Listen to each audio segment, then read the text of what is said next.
Ladies and gentlemen, big hairy news.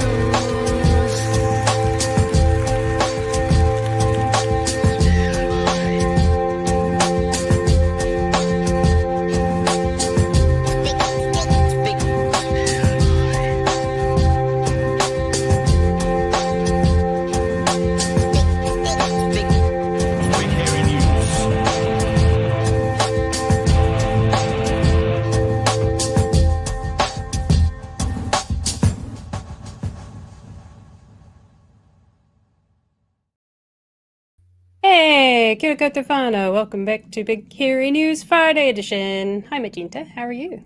Oh, I'm cold. That's why I'm in this today, because I refuse to be cold right now. It's surprisingly chilly here in Wellington. And obviously it's been Yep. pretty wet, but I saw Christchurch was pretty bloody wet too. Yeah, we're quite close to the Avon River, and there's a part of the road that dips almost down to river level. And I had a look on Google Maps in the evening, and it was all closed. I was like, oh, not surprised. It's probably all flooded, and yeah, it was.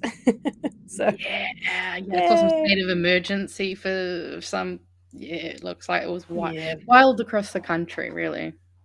yeah, we've had a bit of a cold snap as well. I've been pretty cold myself. Well, I've got the heater blowing, so I'm like, do I put a hoodie on because then I get too hot? But then the cats will come in and open the windows, it'll get too cold. So typical too hot, too cold type. Typical Hell New yeah. Zealand weather. As long as you're warm, that's all that matters. Yes. Sorry guys, we missed you last Friday. It was Anzac Day. Yeah. We took the night off. I figured we worked Easter Friday, so we might as well take the night off. Yeah. And Yeah. did you do anything exciting, Magenta? Or just chill out? Oh, no, not really. I mean, we did go out to an event on the Saturday. The Latin Queers were celebrating 2 years. So we went to that event, which was fun. And other than that, it was just mostly playing video games. Although, because obviously the news had been kind of not great, I've been stabbing a lot. So I've been doing One of productive those stabbing. weeks. Yeah. Nice. Well, I have a few Nice. holes in my hands. Well, tonight, to make up for us missing last week, we've got some very exciting stuff. We've got someone from who was at the protests that happened a day ago at UC, which we'll get into in a second. And then we also have a pre-recorded interview with Tabby Besley from InsideOUT, talking about the RSE relationships and sexual education, I believe it is, the draft framework there as well. Before we get into that and bring on our guest, we'll just go through some quick housekeeping, such as a big thank you to our patrons who keep the show going. Thanks everyone who makes this all possible. Thanks for helping the Friday show continue on as it does in the boys throughout the week. I just realized I'm going to have to fix my internet in a second, but that's okay. Yeah, thanks for what you do. If you want to join us on Patreon, you can go to patreon.com/BigHairyNews, and you can see a little sneak peek of all the things that get uploaded. The full interviews get uploaded, I think, before they go on the show, which is quite nice. And then you get merch drops. What do you say? Sneak peeks as well. And if you're interested in merch, it's another way you can support us. bhnshop.nz, and we've still got the buffer hoodies on here, the rainbow buffer hoodies, but I don't know what Pat said about these, so they're still on there, so I guess still on there, so yeah, we'll deal with it. Also, we have patron meetup is tomorrow. Oh yes, tomorrow 11 11 a.m. a.m. Yes, which you should have got a notification about that if you would like to join in and you're a patron.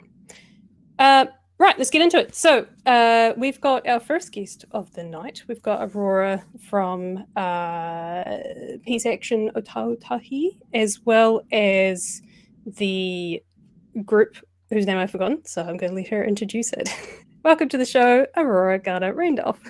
Welcome. Thanks for having me. Student Justice for Palestine member, that's what I was looking for. Thank you. So you do you run the Peace Action Ōtautahi page, or you just Run by so a I was bunch of different activists in Ōtautahi. Perfect.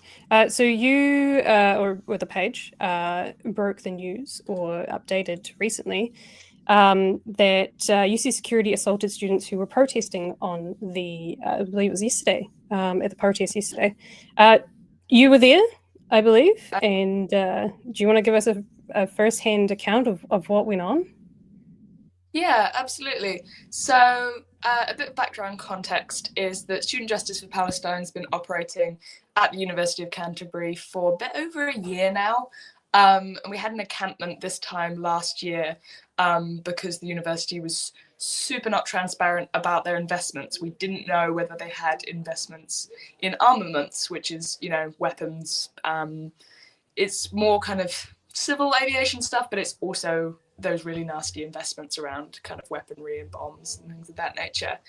And at the time of the encampment, we were assured by the university, they were like to us, that we do not invest in armaments. They held up their policy. They were like, look, we do not invest in armaments. And from that, we agreed to kind of go the bureaucracy route with them. We're like, okay, we'll play by your rules and we'll deal with you kind of on your terms. And so for a year, we've been going through the bureaucracy route of it. We went through the academic council, we went through the university council, back out to management, back through the university council. They produced a report on where their investments lie. Took us, I think, 4 months to get our hands on that report, even though it should have been publicly available. We finally received it, and it says basically that they've been lying to us and that there were investments in armaments by the University of Canterbury. And they kind of deliberately put the numbers so that it showed the percentage, which looked quite low. But when you do the maths, that turns out to be around $330,000 in armaments, as well as I think around $150,000 in Israeli cybersecurity firms, which are really nefarious as well. Obviously, those are the kind of firms that are conducting surveillance and kind of on Palestinians in occupied Palestine. So yeah, absolutely unconscionable investments for a university that prides itself on kind of being progressive or kind of being supportive to have. And so we were just absolutely disgusted to see that not only the university had lied to us, but they had not insignificant amounts of money invested in weaponry, essentially. And so we held a protest. And what we were attempting to do is we wanted to go into the first floor, which is open to all students, of the administrative building, and we wanted to speak to the vice chancellor. We'd emailed her previously, she wasn't responding to our emails, and so a group of us were, willing to protest on the first floor.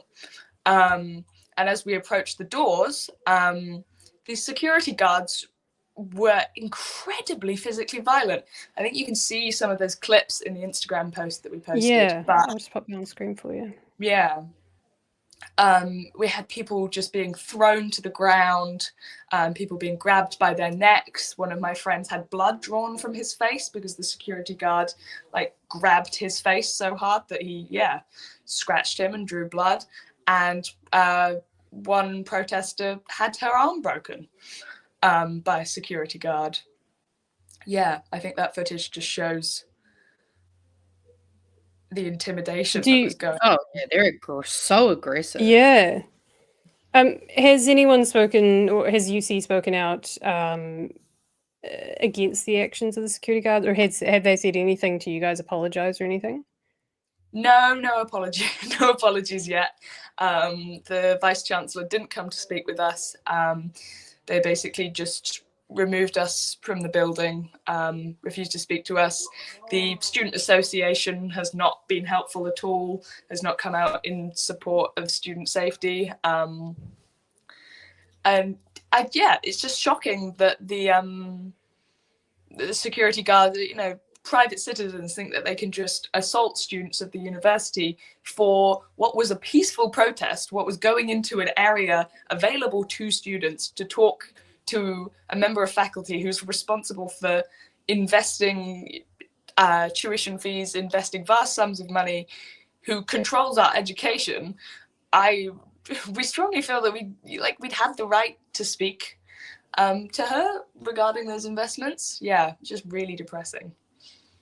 Well, yeah, and I Yeah, mean, for sure. as someone who's obviously just recently, well, about to graduate, students have a student levy. A lot of that money goes towards the services such as security. So this is just horrible that you guys are paying for this and then getting treated so terribly. Because I think when I saw this video that just shocked me was just that it was very aggressive and very like manhandly, and that's just like I could understand if they were trying to like move people, but there is a big difference between trying to just like calmly kind of bring a situation down rather than what feels like was they were escalating the situation. You know, it's absolutely escalation, and it's a continuation of like intimidation that we've seen from the security at UC. Remember last year at the encampments, we were all just, you know, very peacefully kind of going about our business, just going to sleep at night. And there was this there was a kind of a balcony that was overhanging where we were encamping, and there's this one security guard the entire night. She had her TikTok turned up to full volume and was just blasting reels at us all night. Which is petty, but I think it just kind of showed the attitude that they were taking towards us. But obviously, way worse to have, you know, your arm broken than to be kind of choked out on the ground by these officers. Yeah, I think that the broken arm, like, is there like how do you know how the person who broke their arm is like doing? Like, you know, I think other people have also wondered if there's been like police complaints made, especially I imagine the person with the broken arm. Yeah, they're doing well. I think they're considering their options around legal action. But yeah, I mean, I'd be very surprised if a police complaint got anywhere, considering the police are usually the ones doing physical violence on pro-Palestine protesters in our experience. But yeah, there's definitely going to be a lot of complaints to the university about that, how that was handled. I guess it's still early days with that stuff. This is I don't believe it's the first process for this particular issue on campus. Am I not? Yes, correct. There has been. Yeah, absolutely. We've had a lot of rallies over the past year and so, and we've also we had an encampment where we stayed overnight, which was we felt was productive because from that we got assurances that there were no armament investments, but that turned out to just not be true. But nothing has escalated to this sort of scale before that you're aware of. This is kind of the first.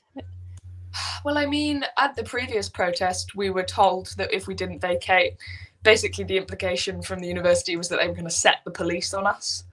That they were just going to, they said, oh, well, the police will come in and we can't control what they do, which was really terrifying to hear, actually, given how willing the police here are to use violence on progressive activists. But yeah, for student justice for Palestine on-campus stuff, I think this is the worst we've seen, where students are getting their bones broken for peaceful activism. Yeah, which is just it's crazy. It's I don't know what to say about this. It's just kind of disgusting, really. Is there anything that you want UC to know? I'm sure this will get out to them, or someone might share it with them. Is there anything you want to ask them to do about this, or anything?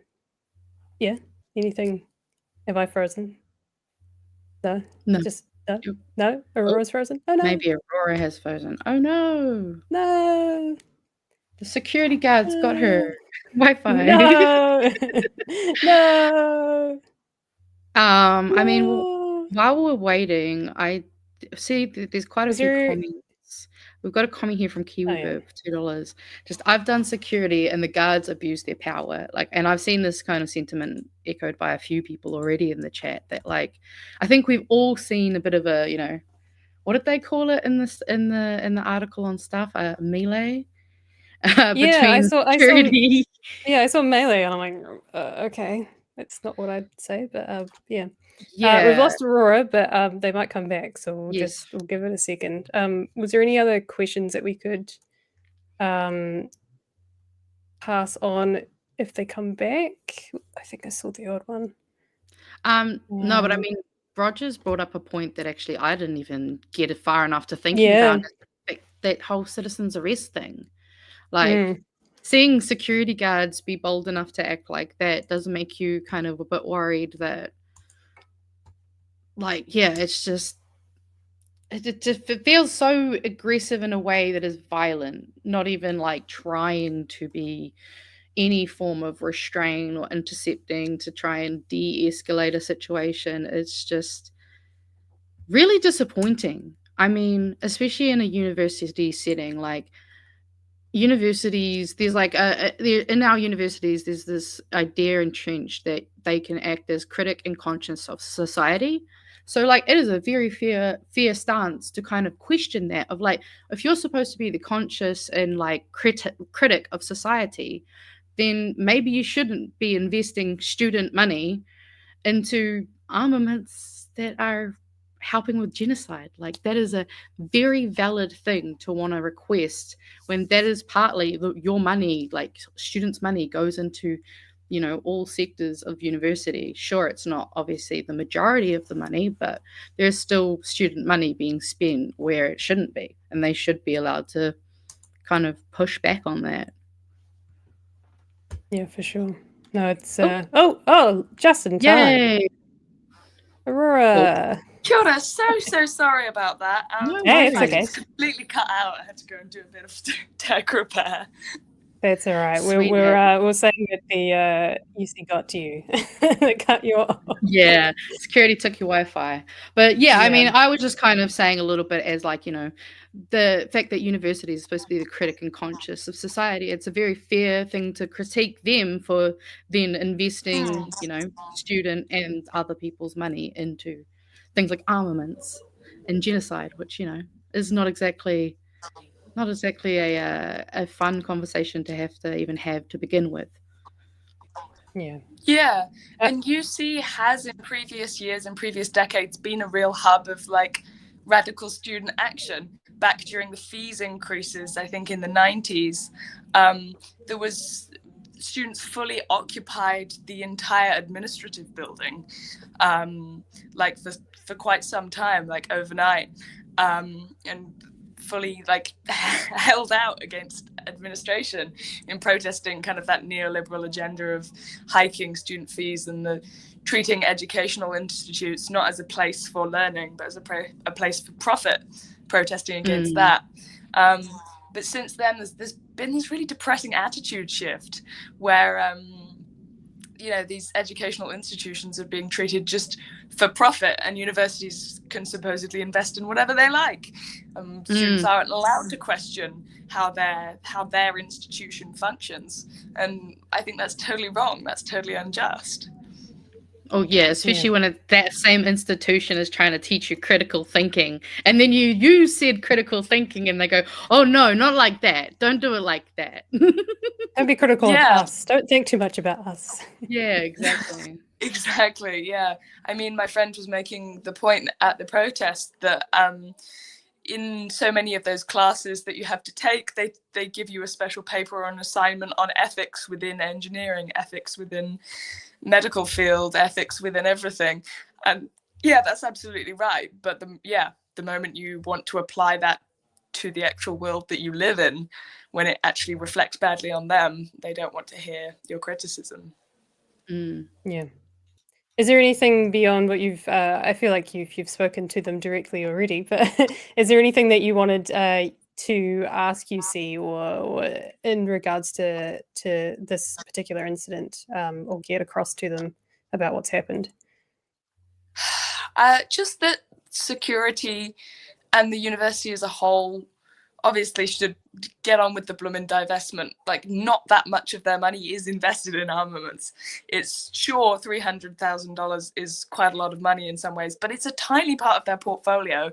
It's an afternoon's work to shift those funds around, make those phone calls and get it happening. It doesn't take a year, and them stalling on it so hard, meaning to the point that students have to kind of put their safety and even their ability to finish their degrees on the line. Because when you're doing protests like that and security comes down on you that harshly, people are risking their kind of education and their safety, because they feel so strongly that that it's not right what the university's doing.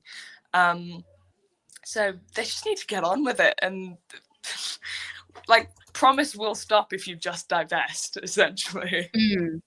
And I mean, I think stuff put on in Fair their point. article was something tiny, like 0.03%. Like, it's a weird hill to die on.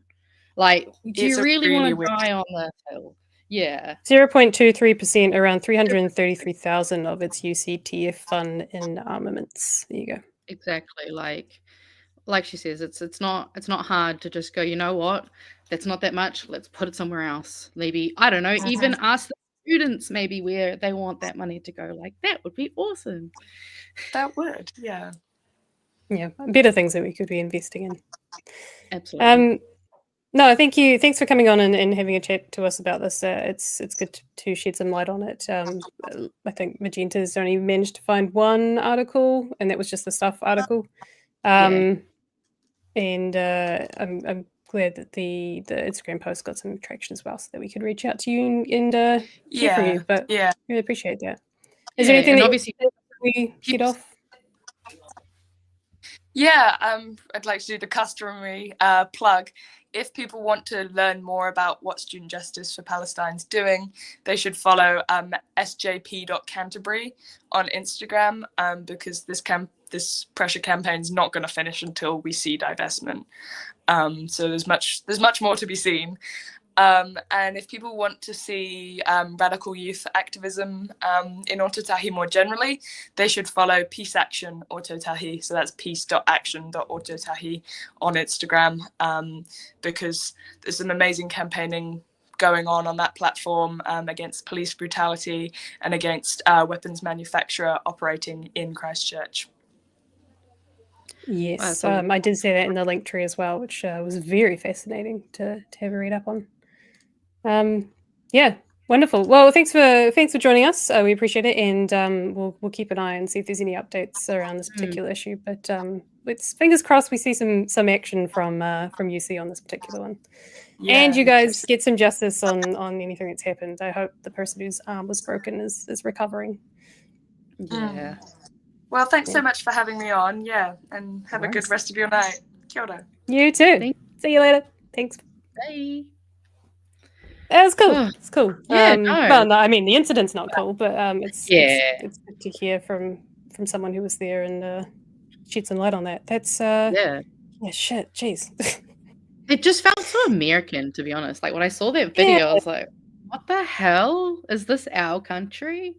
And it really is giving that imported culture war, imported general bullshit. Like, yeah, not fun. I think some people came a bit late and are not sure what we're talking about. Do you want to just quickly play the video while? If you missed it, there was assaults against students who are protesting peacefully. The videos can be found on their Instagram. Fucking terrifying stuff. Like, it actually also kind of reminded me of the Destiny Church stuff, except it's security guards, not men in man-up shirts, which is, I mean, they're almost acting almost the same, which is pretty disgusting, really, isn't it? Absolutely. Like, I'm disgusted, and I like, if they don't do something, they have to do something, because it's just unacceptable. And I mean, I'm sure, like, we've seen at least some, like, one article that's kind of framing it rather nicely. Almost as if it's like an animated scuffle or something like that. Video shows a scuffle at University of Canterbury. Yeah. Like, a scuffle kind of has this feeling of it was both sides. Attack, probably better suited there. Yeah. Aggressive assault, absolutely. Aggressive assault. Yeah. Someone's arm was broken at a protest. Yeah. I mean, hopefully we see some progress on getting some justice for those people, because or at least fire the security guards if they or not let them back on camp. But that's I mean, to be fair, if those security guards are acting like that, I also maybe wonder what the culture is like already, that they feel like they could do that. Like, surely that's not just like an isolated incident, like when you've got a bunch of people who are just ready to go like that. I don't know, just gives bad vibes in terms of what kind of culture they might be kind of fostering in that. Yeah. Do you want to give us We some want memes of the memes? week? Yeah, I think we need Yeah. some memes. I'm just going to quickly fix my internet. Yes. It's actually doing really well today, but I'll plug in the LAN Yeah. just in case. But do you want to Sweet. meme it up while I fix that up? We're starting with Pingu. Radical Pingu. If you're so smart, what's your solution? Me. For those who are listening, it's a hammer and sickle. This one's one of the ones I found. I love this meme. Guillotines need gravity to work. That's why billionaires want to go to space. I mean, never thought about it like that, but now it's got me wondering. Also, this isn't a meme. This is just a picture of David Seymour. It's horrible and horrific, and what is going on with his hair? I don't know. It gave me a laugh. It's a bit That's of it. not what I wanted to come back to. No, Jesus. yeah. I was hoping you might get to enjoy it with us. Yeah. From the man who called Biden Sleepy Joe, let me introduce Dozing Don. We also have ICE agents wait at the edge of delivery table to deport newborn. It's the Onion's trying really hard to have crazier headlines than what the real headlines are. So. They'd be struggling at the moment to come up with anything. Yeah, I just thought this was so good. I'm in charge of the Pentagon. Classic. A bald eagle in a dumpster screaming to the heavens is probably the most fitting image to send us into 2025. I assume that's legit. That's great. Oh yeah, legit photo. Also, obviously, since we missed last week, we missed a bunch of memes about the Pope and JD Vance. So we've got fuck the sofa, marry his wife, kill the Pope. And there were so many, I had to put them all into one. So we've got just killed the Pope Vance.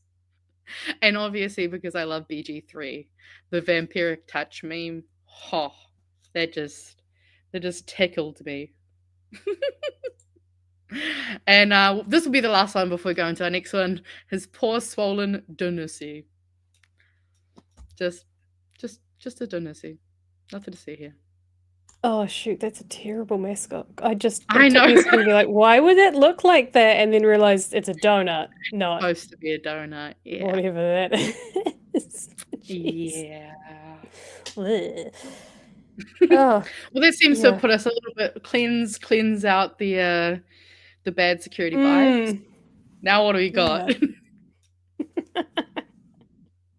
It reminded the weird JD Vance. I don't know where that's come from. The weird like bloated face. Oh yeah, I've seen it everywhere, and I don't. It comes in many flavors, and I don't know what started it or where it came from, but I've seen it in so many thumbs. I'm pretty sure. And it just what is the background of this? I do actually remember seeing a bunch of stuff about this, and I'm trying to remember. So if my flatmate is watching right now, can you please message me and remind me where the hell this one came from? This particular one is the one I keep seeing. What is this? I mean, he does look particularly funny. I mean, the only reason I don't really tend to share these ones is because I know people are laughing because he looks fat, and I'm like, oh, fat phobia is not that funny, guys. But I mean, overall, he's just a goofy looking guy. He's not. I just don't know how you get from this. There were some photos that were a little unflattering. Okay. The only ones I can think of are, is it him with the eyebrows? His like insane eyebrows? Or am I thinking of someone else? I have not heard about his eyes. I don't think it's maybe it's not him. Who's the guy with the insane eyebrows? Jerry Curl one is the original meme? Okay. Some I don't know how we got there, but we got there. It's a strange. The internet's funny sometimes. I mean, it's all you can do when you fucking president's bloody Trump, and that's your I mean, the whole fucking America is just a joke at the moment. It's just one bad joke. It's gonna annoy me. Is it him with the eyebrows? Oh, Matt Gaetz. Is it Matt No, Gaetz? it's Matt Gaetz. Thank you. I just looked it up. I looked up eyebrows, and Oh, this yeah. is the guy with the eyebrows, and that's not photoshopped. What a It just reminds me of, like, you know, back in the, like, what, 90s when you used to have, like, pencil thin fucking it's just eyebrows. okay. They are Okay, very it's intense. definitely a facelift job or whatever. I don't even know. Yeah, what that that's is. bad. That does look like facelift, maybe Botox as well. Oh man. God, Oh man. he just looks unfortunate no Oh, matter what no. where you go. Oh, at least he looked like a human before. Jeez. Oh, I mean, it's also bad there, but No, do you know what it kind of reminds me of? oh, You know, we are number poor one. soul. He looks like that guy. What? Do you mean? Are you thinking of the lollipop? The weird Swedish. Nah, it's not Swedish. It's Oh, I'm thinking. I can't remember the name of it. I'll look It it was up. I'll find it. Zoe. Lollipop. It's not lollipop. It's something. Lazy Town. That was it. Lazy. Is that the one you're thinking of? Yeah. Okay. It is the guy you're thinking of. Lazy Town. This guy, lollipop. I don't know I what's mean, the eyebrows is kind of like, especially that one there underneath it, someone hasn't made this comparison. I'm surprised. right? Stephanie. I thought her name was Zoe. I guess the name of her actual name. Anyways, we're going down a rabbit hole, guys. I'm sorry. We actually do have things to show. So next on our list of fun things tonight. Yesterday we did an interview with Tabby Besley, who is part of Inside Out, which is a charity that works to help rainbow community, rainbow and Takatapui people in Aotearoa feel more safe and get the support that they need. And in particular, we were talking about the relationship and sexuality education. It's either sexual education or sexuality education, which was pulled thanks to anti-wokesters in New Zealand First. They thought there was too many woke things in there, particular mentions of trans youth, education for trans youth, or just general, rainbow community education, which was fantastic. But they decided to pull it because that was part of their coalition agreement. And Tabby wrote a fantastic article on the Inside Out website about the things that they would like to see change in the current draft framework, which is one that we looked at last Friday, I believe. 2 Fridays, 3 Fridays ago, it might have even been. It was a wee while ago. Consent for those. Yeah, so we're talking about the. Yeah, so we're talking more about the consent stuff, which was being put through, which was great, but obviously there was very much a lack of mention around things for the wider rainbow community, and we have a chat about that as well in a little interview, which I will put on the screen as soon as I figure out how to get it on the screen, because I'm really bad at setting these things up. If you time it perfectly, we might be able to get like a whoosh.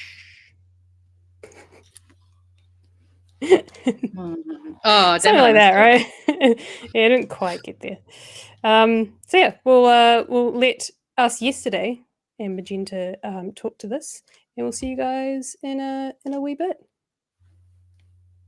with the sound, with one of these and one of these. Kia ora, we're going to welcome Tabby Besley from Inside Out. Thank you for joining us today, Tabby.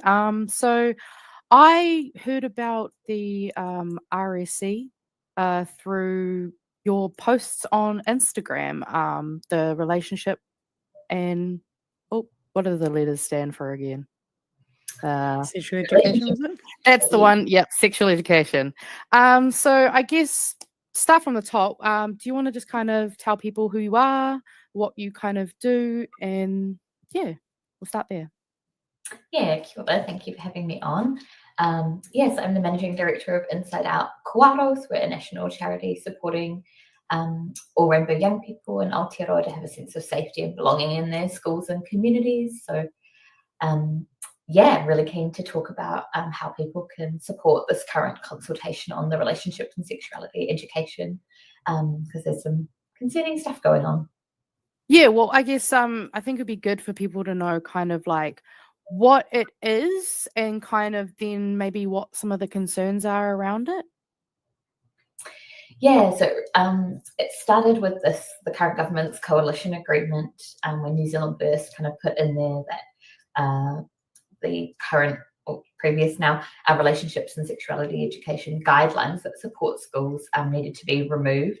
And it's quite a clear point around sort of because of gender ideology within the guidelines. So from our perspective, those were kind of world-leading guidance. It provides really comprehensive, good information on how schools can be rainbow inclusive, not just in sexuality education when that's being taught, but also kind of in that whole school approach. So the initial step was that the Ministry of Education commissioned ERO to do a big piece of research, and the outcome of that research was actually in massive support. It showed across teachers, school leadership, board of trustees, family whānau, and young people, students themselves, that a vast majority support RSE. It was kind of in the 80-90% realm, and schools also found the RSE guidelines had been helpful. The majority of them, a lot of them were using them, and so on. So it came out really strong in support for this.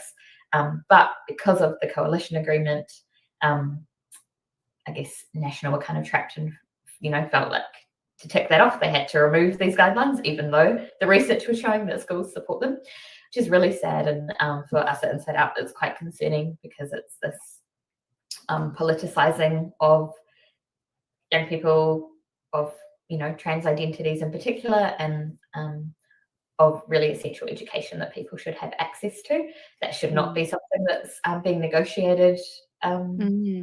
These government, in the coalition agreement, but it was, and that's kind of what's happened. So that's just a little bit of the background around that. So the guidelines were removed, and the new, not new anymore, but the Minister of Education, Erica Stanford, is very keen on getting the curriculum itself to be a lot more detailed, and the curriculum itself is what's compulsory for schools. So the guidelines, they were only ever guidelines, so schools didn't have to follow them, and many schools weren't, whereas many are, and I would encourage that those schools could still keep following them at this time. So what is now happening is they're consulting on a new curriculum that they're really passionate about, being things like high quality, good information in line with international best practice, age appropriate, and this kind of phrase around knowledge rich, which my understanding means quite detailed, so a lot more detailed than the curriculum's been in the past. The opportunity there means that we could potentially get some really awesome stuff into what is compulsory for teachers in schools to teach in relationships and sexuality education. But that, I guess that decision at the end of the day will be kind of between, we'll sit with the minister. So at this point, what people can do is feed into this consultation and have their voices heard about what they think should be taught. And so the Ministry of Education recently released a draft framework for RSE teaching, that kind of learning area. The idea is that that's just quite a brief overview of what they would propose, the kind of main topics for each year level. The actual curriculum will be a lot more thorough and detailed. And so they're keen to get feedback on what they've released initially, which will then inform the final curriculum, which will also go out for consultation in approximately term 4. So lots of information, but that's a little bit background, what it is, why we're here. Yeah, no, and I mean, I did actually have a question around that because I was going through the document, and it does seem to be very detailed. There's, I think we covered some of the consent stuff a couple weeks ago because we thought, oh wow, that's actually really good to see that we're getting some of those things added in. So I guess I was kind of wondering, with this like framework and submissions for them, is it that the current framework is decent but needs a few more things added to it, or is it that there is a lot of reworking to be done? Like, whereabouts do you think that it kind of sits in terms of making, say, submissions or having this kind of kōrero with them? Yeah, a bit of both, I think. I think there's some really good stuff in there, particularly around strengthening consent education from a younger age. There are parts potentially, for example, one we've talked to in our submission guide is introducing like laws around sexual violence. We feel like that could probably be mentioned a bit earlier. So there's still areas in that regard that we think could be strengthened. So in some aspects, looking really good. You know, imagining that there will be a lot more detail, but our biggest concern is the way that it's not responsive to rainbow communities. So it's removed, or you know, it's got no mention of trans young people, gender identity, gender diversity, only kind of the binary of male and female stereotypes, mention of intersex, but we feel like that's way too late, given that many people will realise, you know, we'll be going through that as a younger person, particularly around puberty is a key time, and it's a bit later than that. And yeah, other kind of issues too. So potentially around the sexual health content, it doesn't necessarily speak, or kind of what's out there maybe focuses, as you would probably expect, but quite heavily on kind of pregnancy. There's no mention in the draft of HIV, for example, is a really key sexual health issue for not only rainbow communities, but all people. And so international best practice would advise that has its kind of own space to be discussed. And when it does talk about sexual orientation, that is quite narrow, with just, you know, a few keywords, and the whole framework doesn't mention takatapui, so our term in Aotearoa for people who are both Māori and part of rainbow communities. So there's no mention of that, or intersectionality across culture and identity. And again, where it speaks to sexual orientation, we feel like that's a bit, while that is probably a good age to cover it, there could be earlier mentions, particularly when we talk about diverse families. So I think as well, we're not, in the draft doesn't kind of really account for that many young people will, you know, as children, know rainbow people in their lives through their own, you know, family and friends and so on. And so we want to be ideally having an education that very early on is giving people that acknowledgement and understanding and acceptance of diversity in all the different forms it takes. Because I know that I was looking through the kind of post that you have up on in the Inside Out website, and one thing that I actually, because obviously when I was going through it, I found really interesting is that it does seem strange that some of the things they're starting to educate about, you know, like menstruation, the fact that starts so much later than really it should, because I mean, I'm pretty sure I've seen data that shows that there's a lot more young people starting puberty a lot earlier and all these types of things. So like it does seem quite important. They're like, that doesn't even affect just the rainbow community. That just affects, you know, all like half of the young people out there.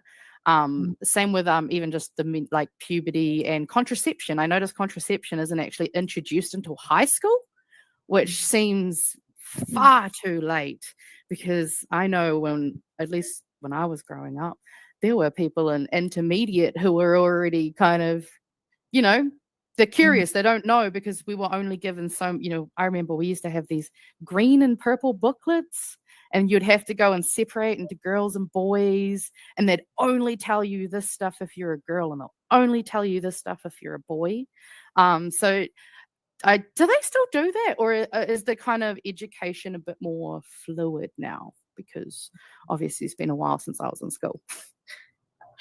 Me too, but it depends on the school, from my understanding. So Right. yeah, unfortunately, are still, you know, many schools that will separate based on sex or gender, and many that don't. So kind of, yeah, that's within that school's control. But I think it's something that, again, needs to be addressed, and ideally we do need, you know, all young people to learn about the things that affect all young people, whether or not it will affect them personally, because that helps build that empathy and understanding. But yeah, I think there's definitely several things in the framework that could be probably the age that it's being first introduced, and I think it's about scaffolding. So you might not give people pre-puberty the same information as you would in their teens about a certain topic.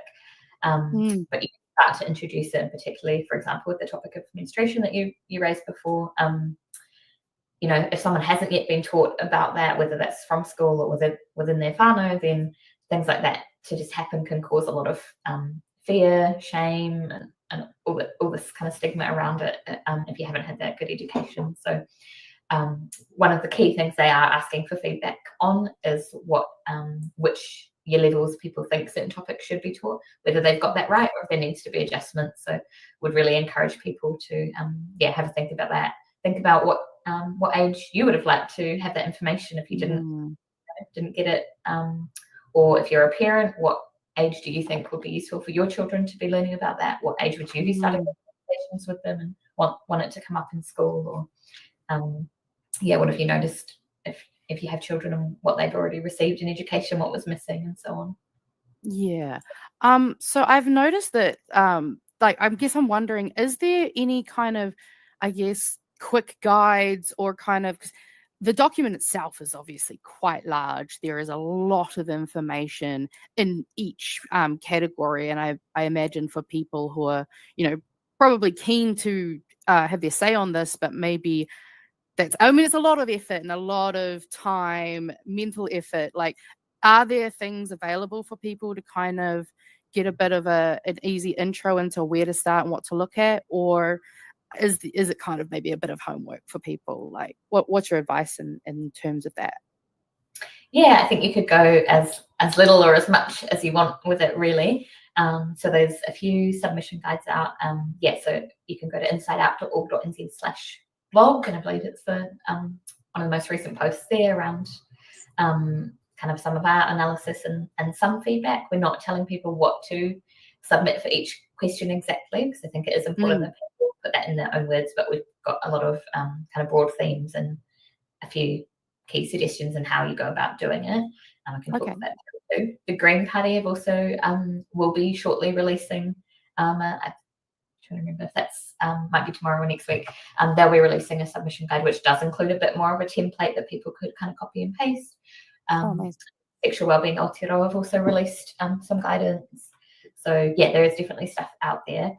I would be encouraging people to think about what's most important to you, what do you feel like you can speak on, what's your perspective. So if you're a student, a parent, a teacher, a researcher, or someone that works in kind of topics like sexual health or rainbow communities, then writing from your perspective personally is going to be really beneficial. Again, saying what you wish your children or what you wish you were being taught, those types of things, what your experience has been. And kind of naming that position that you're coming from. You can send an email through, or you can fill out their feedback form. So either of those, they'll both be kind of treated the same. So if you send an email, that's the easier way. If you don't have a lot of time, not too sure, but want to make some really clear points of like, you feel really strongly that this topic should be taught at a different age level, or you feel really strongly that the draft framework has erased trans people and they should be included, and why that's important to you, you could put that in an email and shoot it off quite quickly. Otherwise, the feedback form, and I'll maybe just take a moment to talk that through. So when we talk about submission here, this isn't going to parliaments. It's a bit different to some of the submissions that people might have been working on recently. There's a lot over the summer, I know. So this is just going kind of to the Ministry of Education and the people that are analysing that for them. So there's no like oral submissions. It's not the same kind of process, but they've got a feedback form and it asks you for each year level kind of what you think is perfect. Yes. If you agree about if the content's age appropriate or if you think there's a difference there. So for example, Magenta was just talking about, menstruation you think should be taught earlier, then you could write that year and there and ideally say what year level or what age you think it should be taught. There's also some questions at the end of the survey. Another option is if you didn't have a comment on any of these, it would be fine obviously to skip through if you're not sure and just put what you do know and feel strongly about. Yes, so this one, again, it's a sort of personal assessment, what you think. We're recommending kind of disagree because we feel that some of the content in terms of rainbow communities isn't appropriate or what we want to see. But this particular question around additional content, we would put strongly agree, and strongly disagree. And then I think the next one is should content be added? Oh no, that was the agree. Oh no, that was the disagree. Yes, you're right. Too many clicking buttons sideways. Yes, overall covered. Well, I mean, it looks like they do have a lot of boxes space, like you say, for people to kind of. I imagine it seems like what you're also saying is like there's a bit of, I guess, fluidity of how you can kind of do this. So like if you want to go through and only fill out a few boxes in that survey, seems like that's what you can do as long as it's kind of what you're kind of hoping to get included in there. Yeah. So yeah, that's good to know though, because it does seem like it can get very overwhelming. Like you said, summer was full of submissions, whether they were verbal or oral. So it's really good to have that information. Emily, is there any questions the token straight person has to ask? That's me. Woo! Yeah, because we went through this, was it 2 weeks ago that we looked at the full framework, mostly around the consent stuff, because I was quite curious to see what compulsory consent things that they were putting in there. And I found it interesting to see that they were putting in consent stuff even from year 1 onwards, which was good to see. I was sort of more thinking your traditional, saying no to being pressured into having sex, that sort of thing. But actually seeing it much earlier and saying like, I have a personal boundary, and like you can say no to people that want to have, that whole thing of like, go and hug your auntie. And it's like, you can say no. People have their own personal bubbles.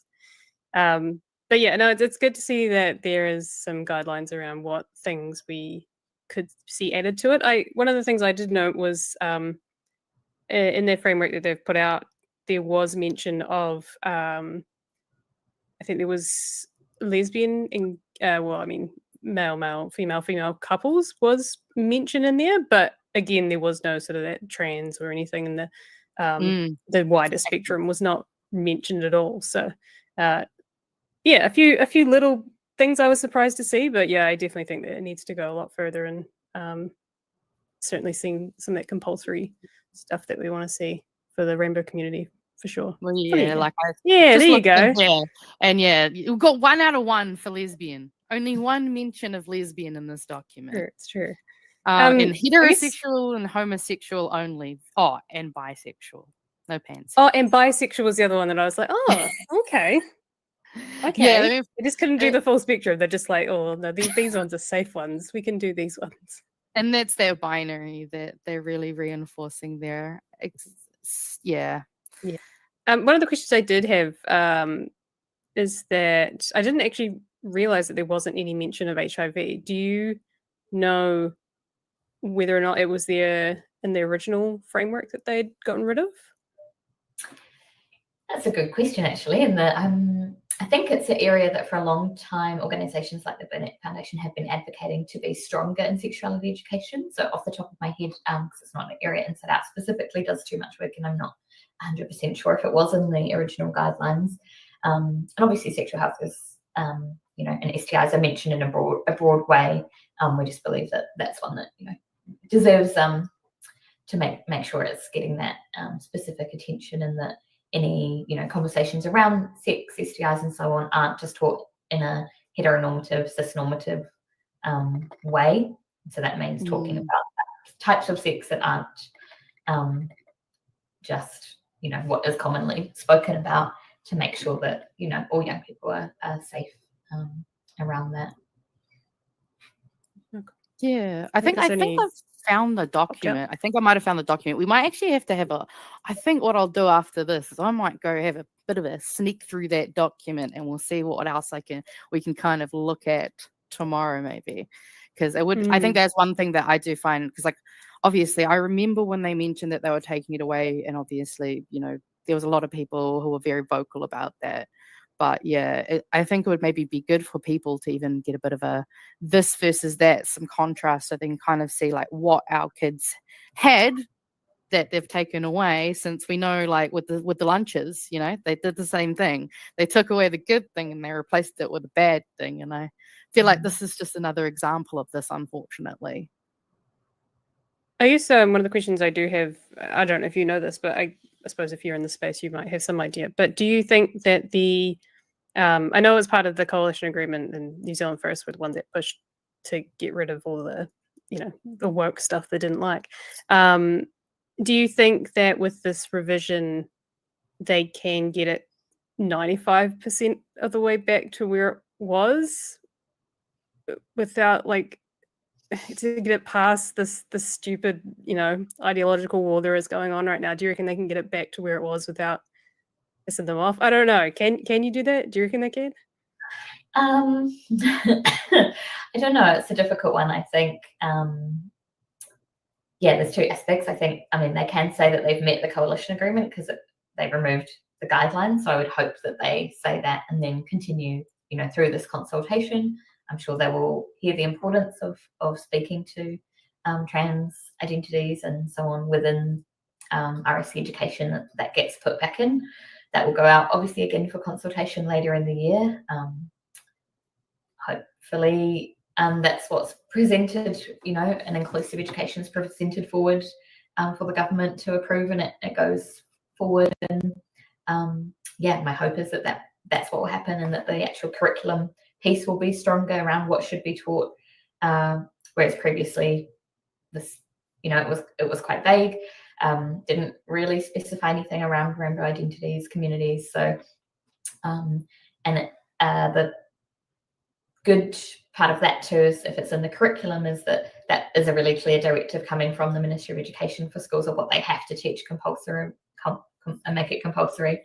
Whereas what the ERA report found as well is that a lot of schools have been receiving a lot of backlash from really conservative, such as anti-trans people, in their school communities or local communities who don't want them to be teaching this stuff because they have to consult on RSE education with their, parents and school community. And so actually if that part is removed and there's really clear guidance of this is what you teach, this is what it means, ideally that could expand to, lesson plans and stuff just to make it really, really clear. Then any flack can go actually to the Ministry of Education, the minister, and remove that difficult position that schools are being put in where, they're having to kind of compromise on what is taught because of, often a few conservative but loud voices in their community. So there is some really good potential in this if we get, really clear submissions in and that does get heard and approved. I don't think it will be as comprehensive or as good as 95% as the guidelines previously in terms of the content that was in there, because they're not obviously just going to replicate that word for word and make it a curriculum. And those were, really comprehensive, I feel, documents. More guidance could still be provided in that kind of lesson plans, exactly what this looks like for schools, but the guidance itself was really clear and comprehensive. So I don't think we're going to see that's not going to come back, those guidelines, but my hope is that the new curriculum will be a lot stronger and clearer than it was previously. And perhaps when there is a future government, the guidelines could be brought back or improved even further. I don't know. Yeah. I also, because I know, obviously, I know when I was reading through it just before, it says this draft framework is not a compulsory part of the curriculum. So I guess thinking in the future, is there kind of should we maybe be pushing for these types of, comprehensive education frameworks to actually be more compulsory? Because I know, when I was in school, the type of education you got is like rolling a dice. No matter where you are, you get vastly different experiences, sometimes even in the same town. It can be literally schools that are not even that far away from each other. So I feel like is there something that we could do in terms of trying to push for policy change, or what can we do in that kind of regard? Yeah, so that's what this is essentially. Is it will be compulsory, but could be confusing. this draft framework isn't the curriculum. It's not compulsory. This is something Right. put out temporarily because they've removed the guidelines and they need to provide schools kind of something. I see. Get this consultation before they do update the curriculum. So what's released or what goes out for consultation at the end of this year will then be finalised into the compulsory curriculum, and by 2027 it will have to be, schools will have to be teaching based on it, and there's a bit of an adjustment time.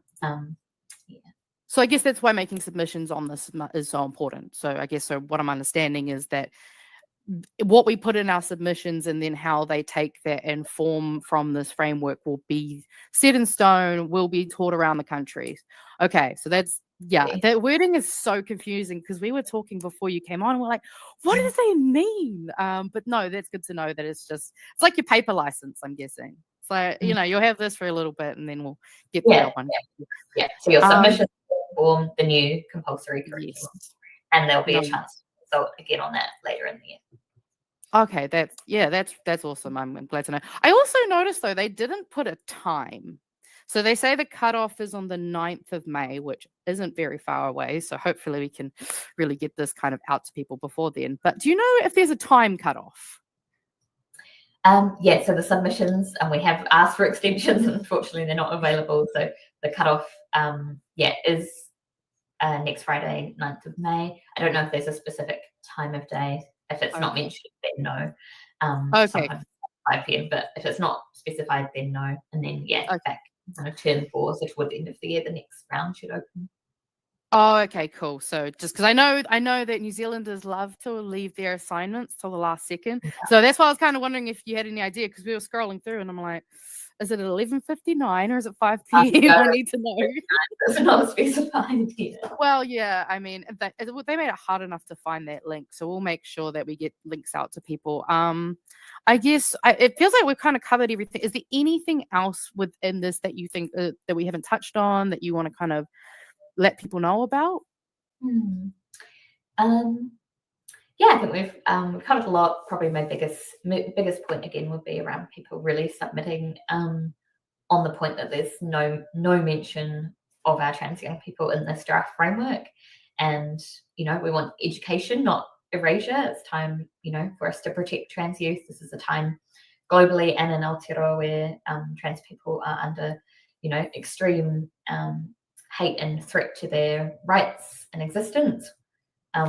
Education is where that all that the good stuff we want starts. If everyone's educated about diversity, that trans people exist and that is normal and that is embraced and accepted, then if that had happened when someone like Winston Peters was at school, maybe we wouldn't be in the same place that we are now, right? So we want to make sure that that information is in the education system in age appropriate good ways. We're not advocating that schools teach people how to be transgender, which InsideOUT's often, criticised, trying to say that that's what we want to do.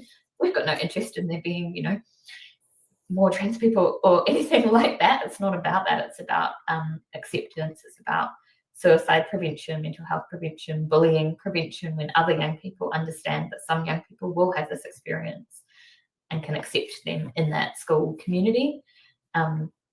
So really, really important. I think that would be my biggest point. If people do have the time to take a few minutes and make a submission, would love if people can look at it more in depth and have the time to kind of work out what they think should be taught at what year levels, what they think might be missing, and so on. But if you don't have much time and you want to do one thing to support trans young people in this country right now, then just taking a few minutes to send an email or take the form and let the Ministry of Education know that you would like to see trans people included in the framework, and that's important. That would be really awesome. Yeah, and I think you joked that you made a joke about Winston Peters, but I think that's actually a really good point, because I think a lot of people look at this and they go, oh, it's just politics, this woke politics. And like at the end of the day, what it is that when we teach people things from the beginning, because children are very malleable and moldable, we can have literally a better society. We can have lower suicide rates. Kids are really open-minded. You tell them something, they go, okay, and they move on. Like, and so I think that's what's really important, is that whether it's, political or not, at the end of the day, we want our kids to just be able to learn and grow and exist without having extra complications. Because, I mean, especially when you're a teenager, man, being a teenager is hard enough, let alone having to worry about this shit. Like, hormones are bad enough. They don't need more on their plate.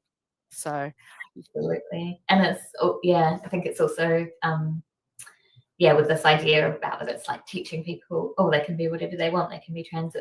It's like, no, let's do this in a really comprehensive way, where we're also talking about gender stereotypes, and that there is no one or right way to be any gender, but also some people, really experience significant gender dysphoria, and identify this way. That's who they are. So it's not, it's, talking about it all within that context. I think it also, though, that what you're talking about, though, also applies to cis people as well. The same way, like, what is good for Māori is good for everyone else. Like, I think, learning when you're a young woman growing up that you don't have to have these things happen. I think there is a lot of harm that happens to women because they learn those gender stereotypes. And the same with men, to be honest. Like, we're all being harmed by being pushed into these strict binaries. So I think that is one reason why I love the fact that we have, places like Inside Out and Rainbow Youth, because, these things aren't just helpful for the queer community. They're helpful for everyone at the end of the day. And lots of research internationally has shown, schools that do teach well about rainbow identities in their curriculum, or have rainbow support groups in the school and so on, have, they have lower suicide and bullying rates for the whole school population in those schools. And absolutely, learning about that stuff has an impact, and everyone can, regardless of your own sexuality or gender, you can still experience something like homophobia because of people's assumptions or perceptions and so on. Absolutely. And I think that's just a really good way to end it off, so that if anyone takes anything away from this, go make a submission, even if it's just an email saying please include trans people and intersex people. But yeah, thank you so much for joining us and coming on. We'd love to hear from you again. I'm unfortunately sure there's going to be more things for us to ask you about in the future with this current government. But yeah, thank you so much for coming on. We hope you have a wonderful rest of your day, and I'm sure the people are going to love this, because this has been very, very informative. Thank you so much for having me, and thanks to everyone that's off to make a submission.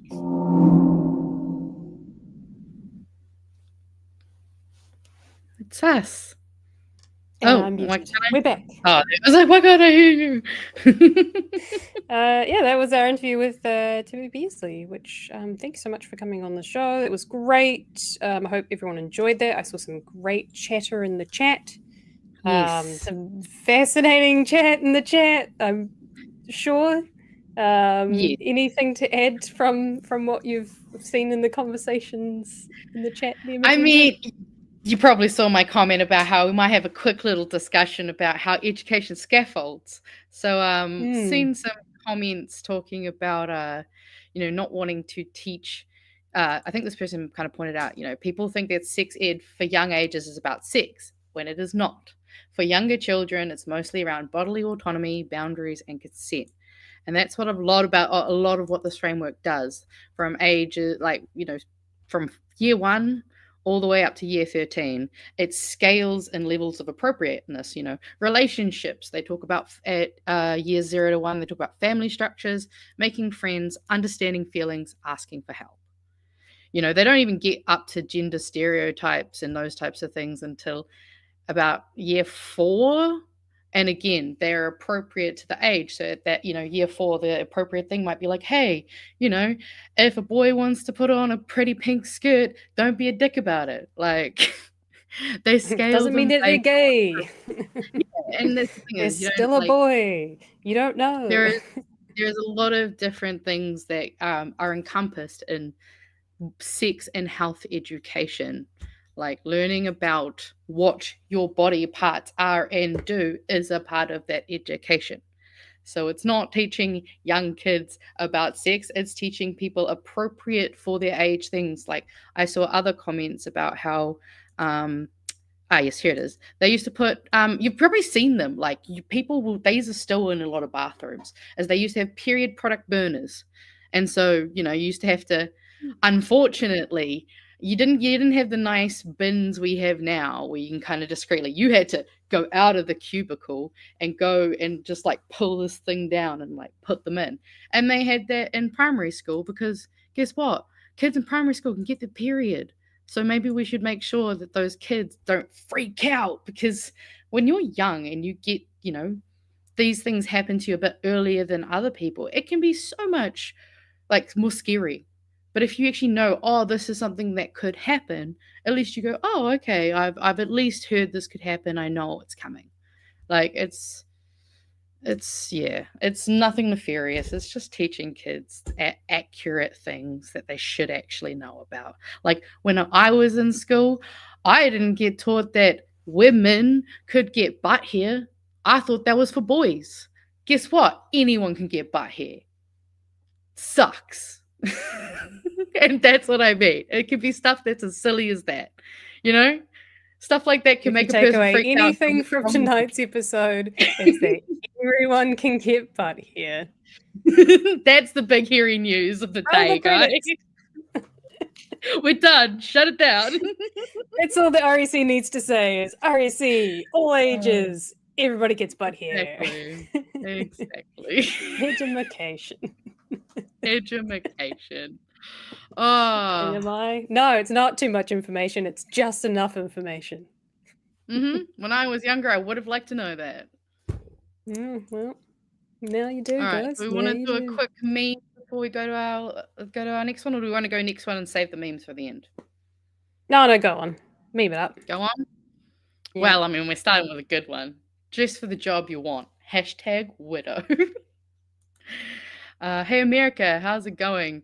U.S. Attorney General Pam Bondi announces that any judges who disagree with Trump's deportation policy will be arrested. We will come after you and we will prosecute you. We will find you. Yeah, Jesus Christ. It's bad times over there.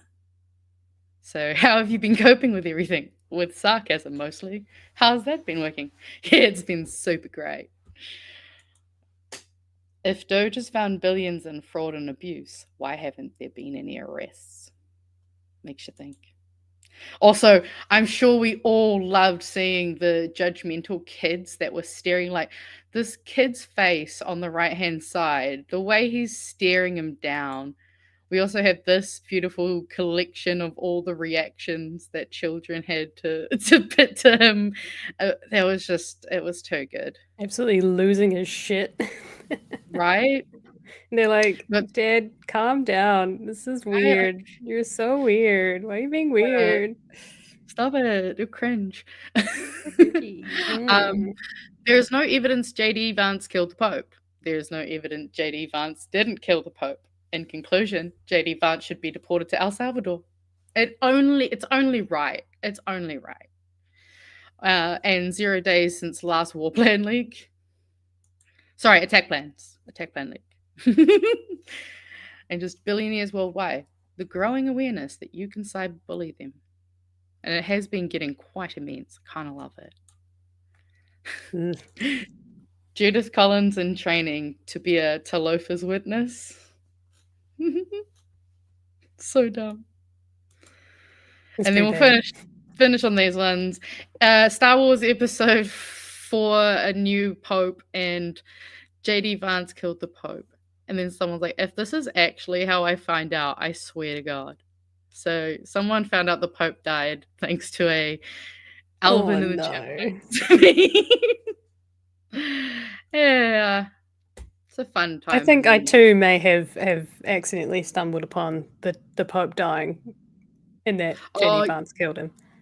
Oh, yep. Okay, nice. I can't even remember how I found out, to be honest. I did get a clarification on your meme earlier. So apparently the meme for J.D. Vance, apparently what kind of started was a US congressperson actually posted a Chad version. That's right.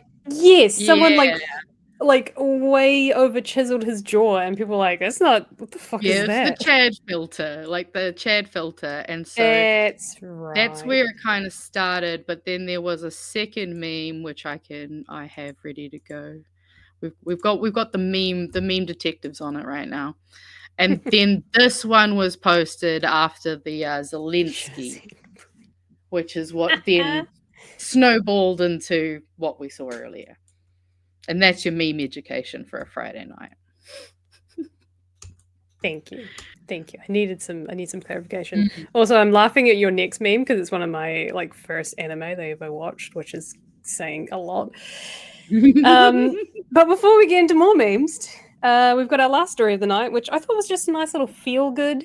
For some people, it's kind of like a not a feel good. For me, it's kind of like a nice feel good. It's I'm easy to please these. It's very it's a pretty sad world we live in. So like any news is good news. Greens announced policy they say will create 40,000 green jobs. And when they say policy, I'm assuming this is the policy that they're going to campaign on. Yes. Obviously, they're not in government, so they can't create policies, but this is the policy that they're going to campaign on. And this follows after some pretty shitty things. I think it was Tokoroa was the recycling plant that lots of people lost their jobs. Yes, the mill. Which was one. The mill. There was also a recycling plant that also burnt down recently as well. I believe. That might be, I remember reading something about that, but someone can clarify if I'm just completely wrong. But yeah, the Greens were announcing 40,000 green jobs under the policy that they want to get on with if they can get into government with, obviously, Labour, which would be great. Vote Greens. So they want to set up a green jobs guarantee scheme to create 40,797 jobs. That's a very specific number. So, and knowing the Greens, they're very, very specific. Like they get granular. They get down to the finite details. So that's it's not 40,000. It's 40,797 jobs with stable working conditions and good incomes. The party also wants to establish a ministry for green works. Whoa, hey buddy, new ministry incoming. Calm down. Modeled off the disestablished Ministry for Works. Oh wow, that's old school. To create around 25,000 jobs in the construction sector and a further 16,857 jobs from economic activity the ministry generates. It would expand the jobs for nature scheme to create an additional 15,797 jobs over 4 years. The party's plan would create these green jobs by setting up a future workforce agency, Mahi Anamata, to plan for future workforce needs and link different work streams that are currently under-resourced. It wants to fund a renewed Jobs for Nature program by partnering with local government, community organisations, iwi, and hapu to support conservation work. So some cool stuff that they want to do. You can see the full, what do you call it? Announcement blog thing. Press release, yeah, on the Green website, and then you can also read the full policy doc, which is linked there as well, which goes into the fine details, which they're very good at giving us fine details. Data, data, crazy, actual evidence, real things. Here's how we'll do it. Establishing a future workforce agency to plan for future workforce needs, funding and renewed Jobs for Nature program, expanding Ro Painga to become a Ministry of Green Works, delivering a government-backed rollout of green industry and infrastructure projects. So good on them. It's really cool. I'd love to see us move into the next century instead of sticking in whatever century was 25 years ago, and really focusing on green jobs, expanding on green projects. I see some solar farms that have recently started up here in Canterbury, which is really cool. Hopefully they didn't get flooded now that I think about it, actually. Solar farms, yeah, some cool stuff going on, and I'd love to see more of it. Well, we'll get to see more of it when we vote them in at the next election. That's hopefully even a snap one at that. That would be cool AF. I'm just reading a comment. I'm confused. Greens campaign projection if dollars allows. Yes. Give them Yes. all the money. Right? Well, actually, Also, I mean, what is it? The policing? What should we call it? Silly people that gave them free ads. Visible Sentencing Trust. Yeah, they gave them free advertising. So I mean, if we could just, if we could keep doing that.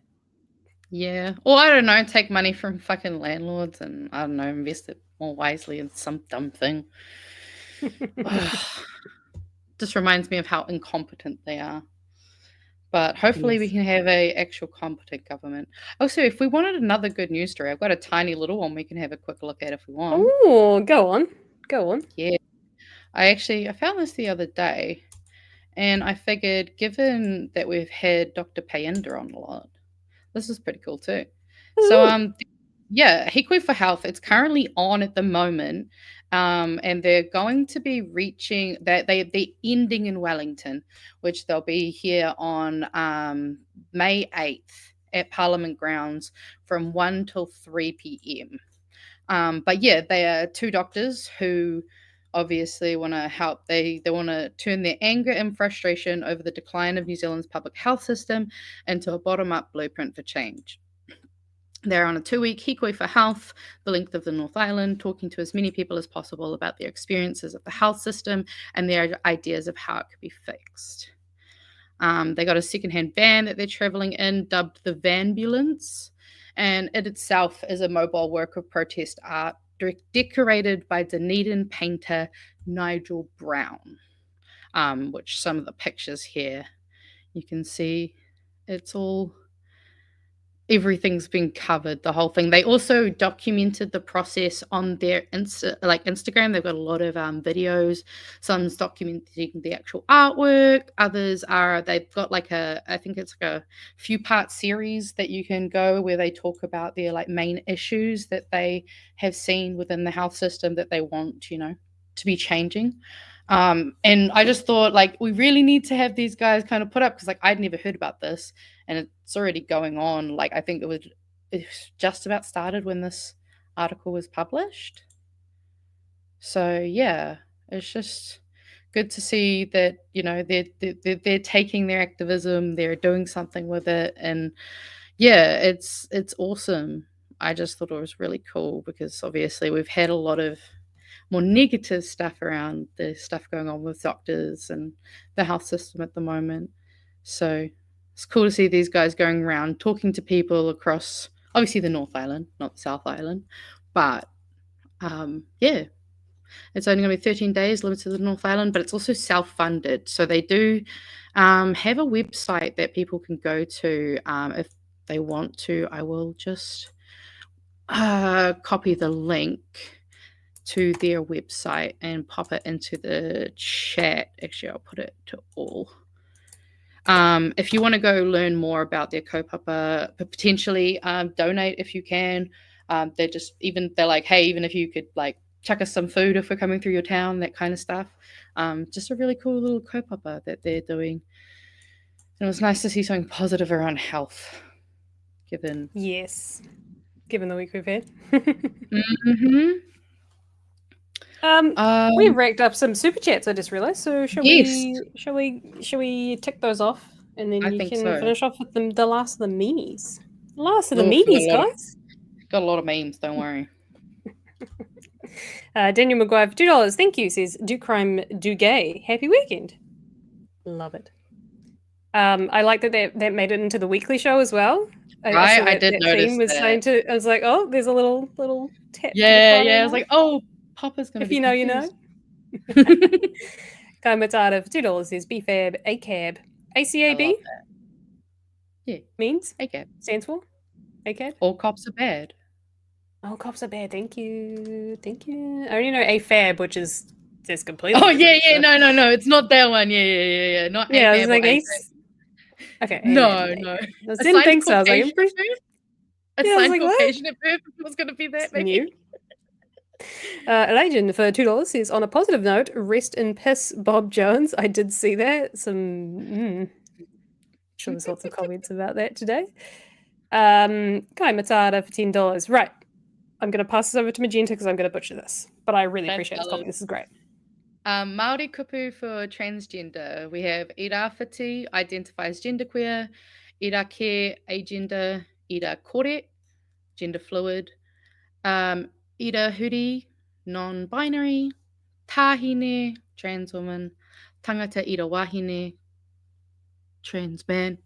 I see. No, I was reading the wrong way. No, yeah, my brain got confused there for a second. I'm saying the words anyway. And then Tangata Ira Tāne. God, that Yeah, I dash was reading that too, and I was like, oh, okay, so the trans man's longer than the trans. Okay, yeah, we it got there. was. Yeah, we got there. We got there. I felt really Thank dyslexic you. like that there for a second. Maybe some full stops might have helped, but it's okay. We're not going to judge. It's fine. It's fine. We appreciate it. That's Thank you for the $10 as well. Big Oldie for $8.99. Education chases the boogeyman back into the fairy tale books. Sadly so. Yeah. Sadly. All right. I guess we got to do memes now, eh? Memes. Yeah. Oh, hang on. Oh, Here we go. oh, now I'm doing. I am not the tolerant left. Me. Brought to I'm you second by tolerating Higurashi no Nakoroni, which is a very horrific anime to start on as a teenager. I do not recommend that as one of the first anime that you watch. Basically, the kid, you think you're watching like a harem. Actually, no, you're not, because the very first scene is a guy getting tortured, and then you think you're watching like a weird harem anime, and then he's surrounded by girls, and then all the girls basically murder him, and then he comes back, and then he murders again, and then comes back, and then gets murdered again. It's a great anime. If you're not a teenager, if you're not like a 13-year-old, maybe choose a better stuff. All right, let's go into the community memes. This one on the left-hand side, I'll be honest. Oh, I forgot to put the credits on these ones, sorry. But yes, this is supposed to be like in the theme of the Amaiwabo Shindaru like memes. But I'll be honest, this Nani face is genuinely like nightmare fuel. I don't know. Like this will be in my reminds nightmares. me, there's I don't know what they're called. I'm gonna look it up while you're doing that. And we have Brooke Van Velden and David Seymour starring in Gaslighting Season 1. Welcome to Whose Government Is It Anyway, where everything is made up and the truth doesn't matter. That's right. The truth is just like Nicola Willis's Surplus, imaginary and always a year away. Oh wow, that's a throwback. I love it. So burn. I've been loving it. Also, we got some comparisons were made. Again, I think I forgot to throw some of these people's names on here, but yes, Peter Dutton not only looks like the Stonks guy, but also looks like Voldemort when he was attached to what's his face. Filling in the blanks. Fucking New Zealand's potential. The fact that you would notice that is just impressive to me. I think it's backing. It's pressing backing New Zealand. Backing New Zealand's potential. Yeah, but I think this is the more accurate version. Yeah. Rajan came in with a couple of memes. So we've got, "You're the worst prime minister ever. You ruined the country. Okay, I'll resign and leave." Just gets angry. And then we've got America staring at Canada and Spain with Mexico. Sorry, that's so bad. Mexico and Canada just being like, "Woo! We don't have assholes for leaders! Yay!" People who say I don't use pronouns when I is a pronoun. People who say I'm a Kiwi. We shouldn't speak Māori when Kiwi is a Māori word. Corporate needs to find the difference between this picture and this picture. Yeah, the same picture. I didn't even think about that. That's funny. We also had some collaboration going on the Discord. So we had a request. for a Paul Goldsmith meme template that's based off of the James May template. We're getting really meta now with our VHN memes, and I'm loving it. Also, someone posted the left-hand side, and I just really saw the right-hand side when I looked at it, and I no. needed everyone to see that. It's just like, look at it. Look, they both have the same kind of smile, except I would argue the villager's eyes are a lot more enticing and sparkling and gorgeous. Tough on crime, meaning tough on criminals with harsh sentences. That increases crime. Actually reduce crime.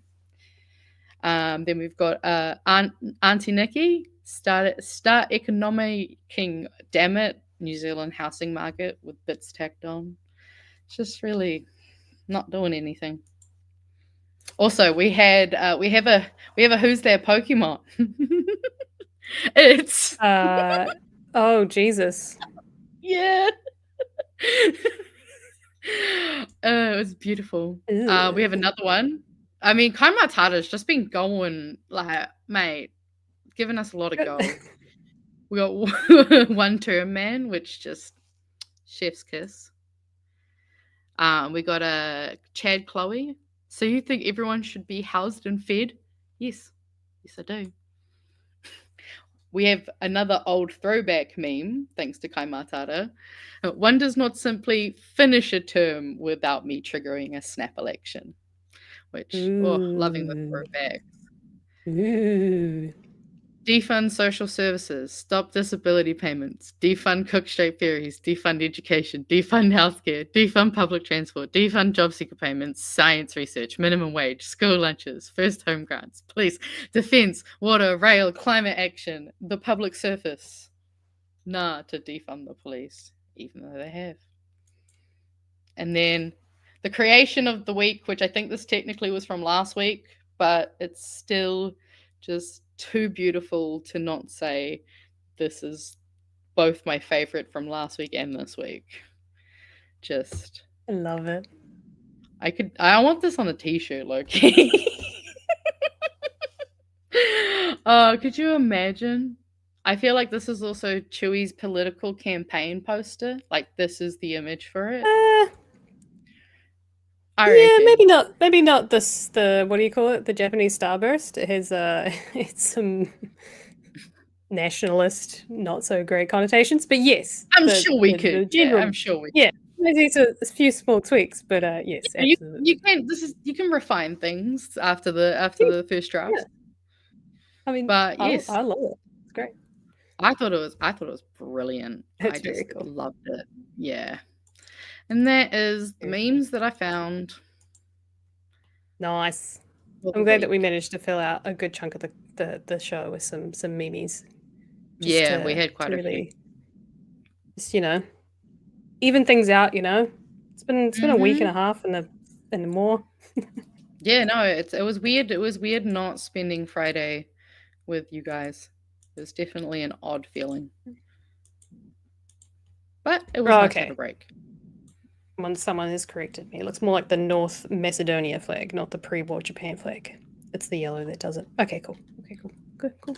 No. I feel like it's like Sheldon Cooper's fun with flags. It's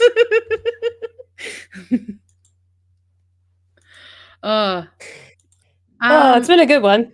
It has. Got anything else? Real quickly, we've got a few things to nosy at in terms of a couple of submissions. So I might just share my window. I need to just do some stuff while you're doing that also, because I did not download this week's credits, and I don't know if Pet gave them to me. So I'm gonna look them up while I sing to you all, Ollie. Well, I'm gonna ask you to chuck me over. Chuck me up on the screen because I can't. The kitty cat? Yeah, wow, yes. This was just a meme that I had open from the Discord, so we might as well start here. It's just, I love this because it looks like my cat, to be fair. But yeah, stop using cat GPT. I can also give you this misinformation, and I'm beautiful, which is very true. Also, we can talk about it. We've still got a bit more time, but just for those who Yeah. haven't seen it, there is a petition from 2 Chapman to stop the gender bill by New Zealand First. That is at the Petitions Parliament website, which I'll chuck the link into the chat. Also, Jordan Rivers was sharing about this. There's GoFundMe currently for this family in Gaza to help with food and repair to their home. I saw it because they actually posted a picture that said "Toi tu te tiriti" in the rubble of one of the buildings in Gaza, which was both sweet and just heartbreaking at the same time. So we'll Aw. also share this link as well, if anyone's able to go along and give what they can. That'd be cool. And in the quick little community news, if you're a metalhead, next week there is a it's like 4 bands and it's only $20. So like if you like metal and you Valhalla next week. And I think that was it for that's right.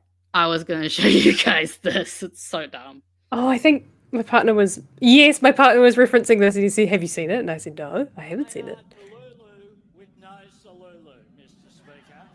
They are completely delusional.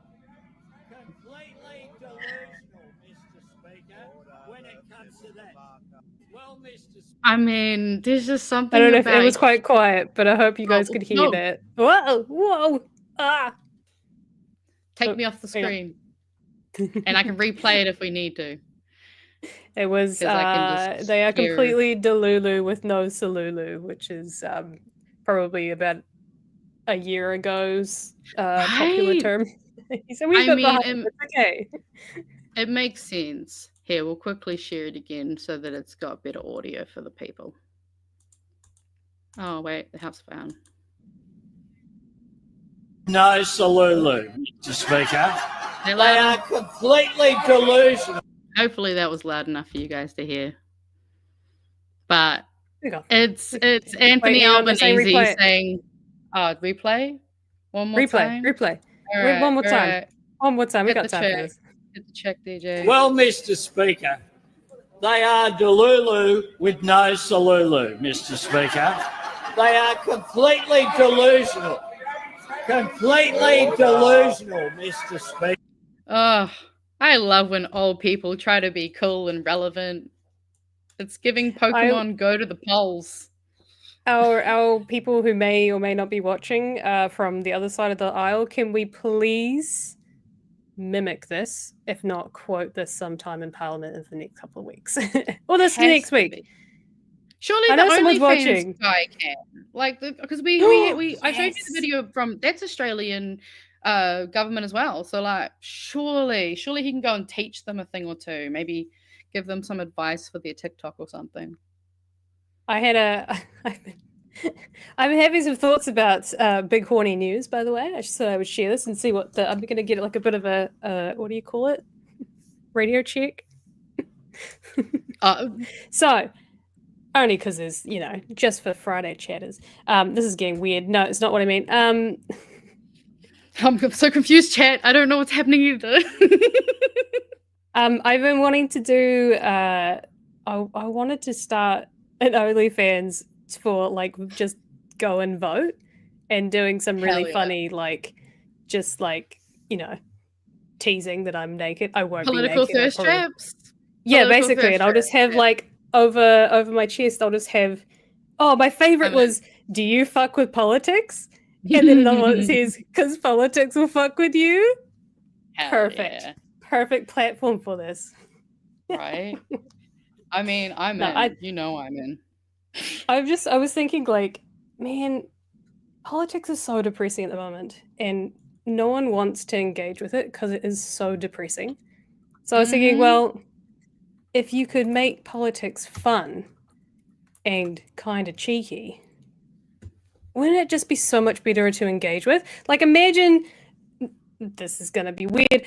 Imagine me in I love a Playboy bunny suit. I've always loved them. They're fucking adorable. Like, say what you want about like that whole thing. I mean, they were like female empowerment as well as like really fucking terrible. Horrible, I get it. horrible But human.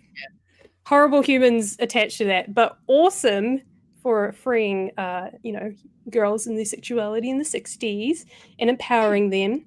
That actually, if you want to watch something, the documentary that they did on, I think we actually played it on TVNZ, Yeah, the The Girls of the Secret Life Playboy of Mansion. Yeah, because I remember watching it. It was Fascinating fucking stuff. horrifying.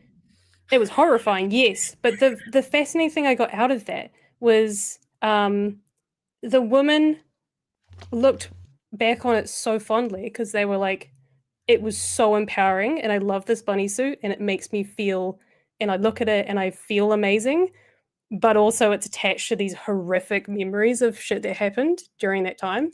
And that's the thing that I'm like, bring back the bunny suit. The bunny suit's fucking awesome. Not the other and shit that came with it. Those people that I went to go meet with, I was telling you about, one of them was talking about what's called pleasure politics. This is something that's actually like a thing that exists, and talking about, how activism can be done through things like that, because at the end of the day, our bodies are often politicized, like the fact that, people will dress a certain way and that can make a person assume a certain thing or even delegitimize them. Like, I've got a university degree, but if I was sitting there with a bikini or some fucking revealing thing on and talking, someone would instantly be like, oh, you must be some dumb slut. It's like, actually, I'm a smart slut. Thank you very much. You know what I mean? And I mean, I do want to have a conversation with them. So we should talk about that more, I think, because I really want to actually look at how, like, we see politics and activism through such a very specific lens. And the thing is, there are so many more ways to be politically active, to engage, because that's the thing is, you've got to go where the people are. And I'm sorry, but New Zealanders are fucking horny. Like, we literally put out every year, Adult Toy Megastore. We literally put out. Well, yeah, we literally put Adult out. Toy Megastore put out the stats of who buys the most sex toys, who does this, who does that. Like, I don't think that, it's something that you go, oh, ha, ha, but like, actually, there is something genuinely real in that. And I think it would be great to talk to, people who know more about pleasure politics. And I definitely want to get them on and to have a bit of an actual, deep discussion on this. Because, you know what? You guys and your love of the word moist. Sorry. Disgusting. Anyways, I was going to say, imagine just me sitting in my bunny suit and just reading like a Mountain Dewy blog. Oh my god, yes. Just like actually get people to engage with it and be like, so in this week. Okay, obviously Mountain Dewy's content's amazing, but it's also really depressing. So imagine that and just like smutting it up, it would be great. Just reach a whole new audience. Craig Rennie. We could have someone sexy pointing to his graphs, bro. I'm in. I mean, I'm in too. Like, goon out the vote. No. I think Detective Rogers may have missed the point. Yes, I do have a bunny suit. I've been fixing it up and I haven't got it fixed. But I've been wanting to make another one just because they're fun. They're so much fun. There's nothing more empowering than just a bunny girl suit. There's no photos of me in it because looking hot makes you feel good. Like, it's not sexual. It's just your body looks cool and you feel great. I was thinking of like purely on OnlyFans just for funsies, but I mean it would be probably pretty PC stuff anyway. I don't think. Yeah, I mean there is literally OnlyFans accounts that's mostly just lewd stuff. People assume it's and then you pay for it and it's like, oh, there was nothing more to reveal. It was the same thing. Yeah, that's what you get when you pay to goon. Anyways, yeah, I think that's where we're going down gooning alleys. Let's finish. That was my fun. That was my fun little idea about how to get people engaging with politics, where it's not like depressing articles, which are are depressing. But I 100% agree. Yeah, I'm sure we could get. I'm sure Rogers would do some stuff to help us out. We got to have like diversity within the content. You know what I mean? Yeah, I mean, no, we're not continuing this conversation. It's going weird. I've put up the patron scroll. Roll the credits. Unfortunately, this is the best way to go into the weekend. Well, I'm just saying, like, I think chat's on board, and half of chat's probably like, what the fuck is this? I did not tune into Friday for this shit. But hey, I think it's a good idea. I'm just saying. It's a good idea. If you want to. It's also, we could raise a lot of, I don't know why you got muted, but we could raise a lot of money for the Greens campaign. You know, we could fund our activism through this. You know what I'm saying? Although I would say that New Zealand politics is pretty, what would you say? New Zealand politics is very conservative. So, I do you mean, reckon? maybe that's part of the problem. I mean, I don't know if it's crazy conservative, but I think that's, again, part of the problem. Like, we should be able to I can do it. I'm not a politician. Yeah. So I'd be quite happy to adorn my bunny suit and read, like, the Greens are going to create 40,000 new jobs and just read their policy document. To be fair, we should have sex workers in government, and they shouldn't have to hide that, because we should have a government that is representative of us. Also, Georgina Byers was a sex worker. So we can do this. We can actually just allow people to exist in those spaces and not be fucking weird about it and gross. But anyway, that's my last rant. Roll the credits, baby.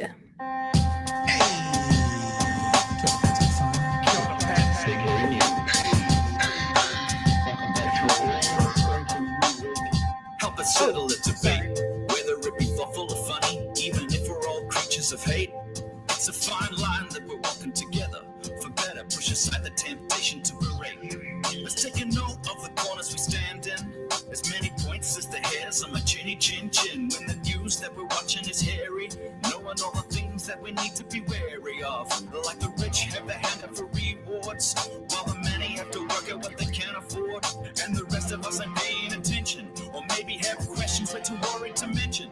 Other media is still dwelling on trivial facts, vetting peas from the rice and the mice from the rats, and picking and choosing who war puff to run, and linking ourselves with the hill to die on. It's gotta come down to a welcoming vibe, with an A and a self and a higher mind.